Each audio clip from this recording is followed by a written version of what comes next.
blocks we're going to look at is a third-degree block.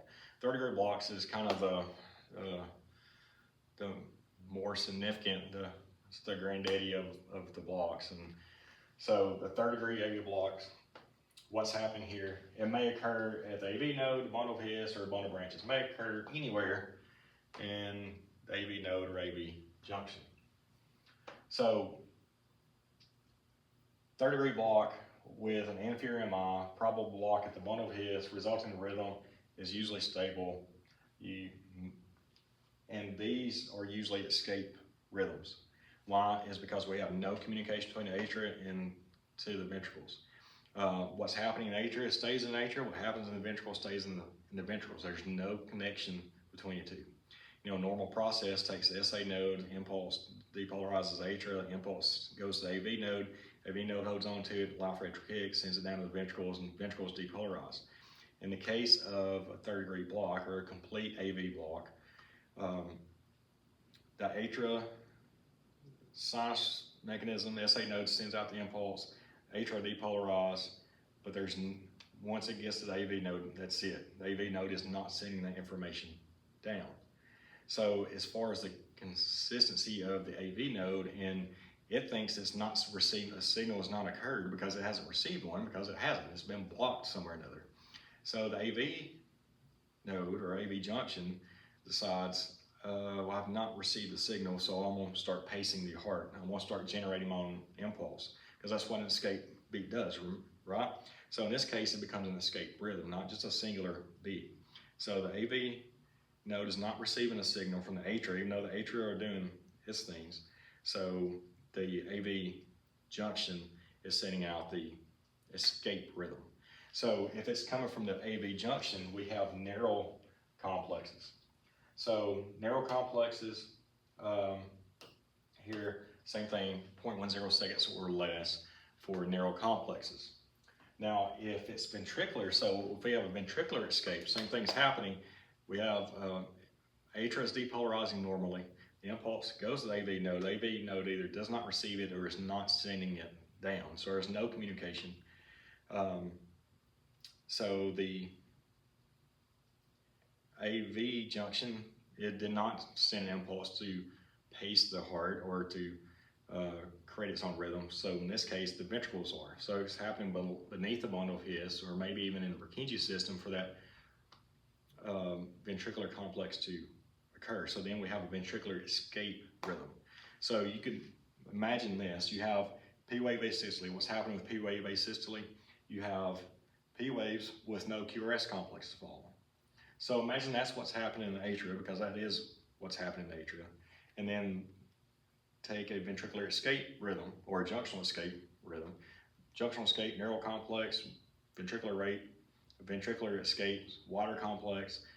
Junctional escape is going to be usually a faster rate than that of the ventricle. But anyway, you have P wave asystole, and then you have either junctional escape or ventricular escape. But if you were to merge those two, so it looks like they're talking to each other, but they're not. It's just happening on the same ECG strip. So atria are doing its thing, the ventricles are doing their own thing.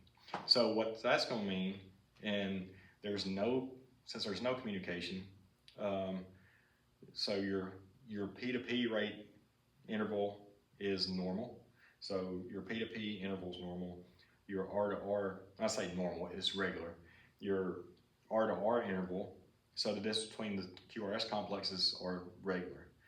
So, but there's no connection. Your PRI varies. So there's not really a PRI. So your PRI varies when it's present, but it looks like a PRI is present on the ECG strip because we have the two things happening, putting on one picture, but the PRI varies. So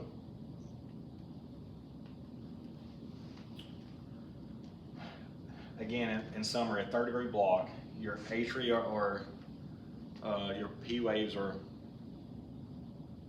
firing normally and consistently. Your overall, the rhythm for a third-degree or AV block, third-degree AV block or complete AV block is regular. You have regular P to P, regular R to R. Problem is they're just not talking to each other, but overall the rhythm is regular. The rate varies, it depends, obviously the atrial rate's gonna be faster than the ventricular rate, and then is it a junctional escape rate, or is it ventricular escape rate? Is it in a 40 to 60, or is it in a 20 to 40 rate? That's common for those escape rhythms. So the rate's gonna be dependent on the escape rhythm. P waves normal size and shape. The problem is they do not communicate with the ventricles, so therefore we have no consistent PR interval.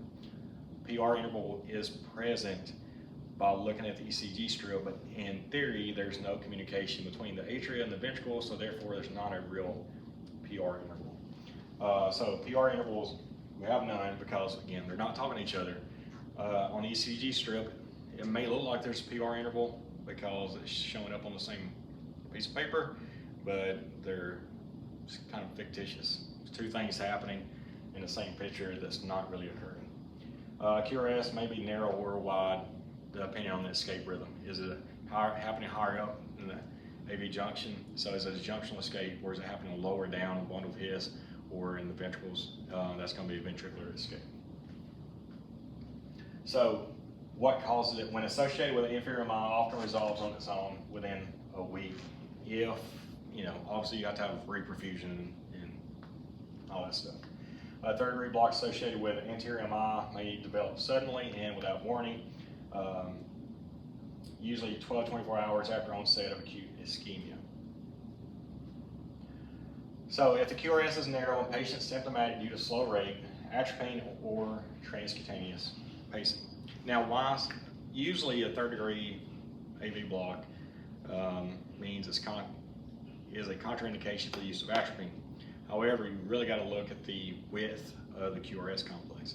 It's happening higher up in the AV junction, so we have a narrow complex, atropine may be suitable. It's happening lower, especially a wide complex, atropine is not going to work, and in some cases may actually worsen the rhythm. American Heart Association, at least in their 2020 guidelines, suggests if it's slow, third-degree block, go to pacing. You can try atropine, but chances are it's not going to work.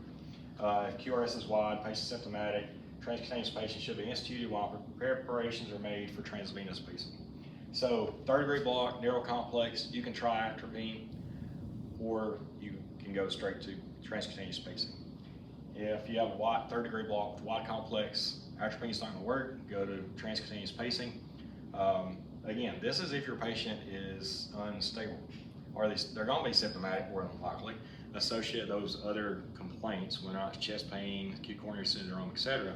So, are they stable or unstable? If they're unstable, then we're going to go therapy, narrow and stable. You can try atropine first, then go to transcutaneous pacing. If it's unstable and wide, go to transcutaneous pacing. So looking at the differentiation of the AV blocks. So secondary AV block, type 1, ventricular rhythm is irregular. Type 2 is irregular. PR interval for type 1 is progressively lengthens, so it increases. And the secondary AV block type 2 is the same, so the PRI is the same for each one. QRS width usually narrow, it's type 1, and type 2 is usually wide, but it could be narrow. A 2-to-1 conduction, ventricular rhythm is regular, third-degree block or complete AV block, ventricular rhythm is regular.